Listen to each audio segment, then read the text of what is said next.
શું ચોરી કરવી એ કોઈની મજબૂરી હોઈ શકે? હોય તો શકે, પણ પાણીની ચોરી? આજના જમાનામાં પાણીની ચોરી કરવાની ક્યાં જરૂર પડવાની? પણ પડી રહી છે.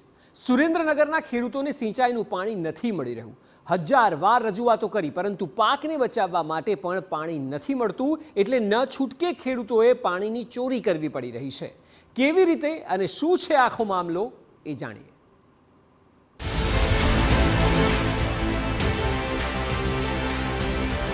ખેડૂતો લાચાર, નથી કરતું કોઈ વિચાર. પાક બચાવવા ખેડૂતોની મથામણ. થાનગઢમાં પાણી ન મળતા થાય છે પાણી ચોરી. વાત સુરેન્દ્રનગરની છે. હકીકતમાં ખેડૂતોને સિંચાઈનું પાણી ન મળે તો તેઓ લાચાર બની જાય છે. તેમણે પાક બચાવવા કંઈક તો મથામણ કરવી જ રહી. એટલે સુરેન્દ્રનગરના ખેડૂતો પણ પોતાના પાકને બચાવવા આવું કંઈક કરી રહ્યા છે. મૂળી અને થાનગઢ પંથકમાં સિંચાઈનું પાણી ન મળતા ખેડૂતો પાણીની ચોરી કરવા મજબૂર બન્યા છે. ખેડૂતોએ પાણીની પાઇપલાઇનો અને અન્ય સ્ત્રોતમાંથી પાણીની ચોરી કરવી પડી રહી છે. અને આ તેમની મજબૂરી છે, કેમ કે નહીં તો પાક બચશે કેવી રીતે, એ એક સવાલ છે. હાલ ગૃહ વિભાગે એવો આદેશ કર્યો છે કે ખેડૂતને પાણી જ્યાં જ્યાં લેતા હોય તે જગ્યા ઉપર કાયદેસરની કાર્યવાહી કરવી. તો મારે સરકારને એટલી જ કહેવાની નમ્ર વિનંતી છે કે તમે કોઈ પણ સંજોગે ખેડૂતને પાણી આપો.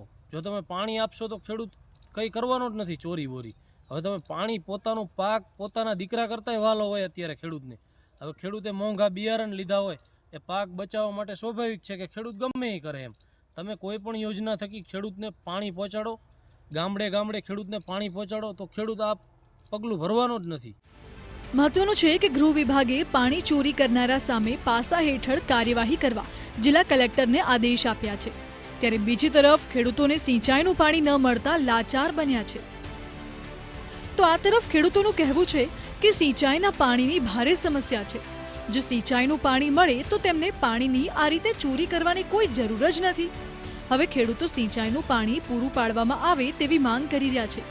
તેમને આશા છે કે લાચાર બનેલા જગતના તાતનો અવાજ સરકાર સાંભળે તો તેમને સિંચાઈનું પાણી મળે અને લોકોની સમસ્યા ઉકેલાય. Bureau report, TV9, Surendranagar.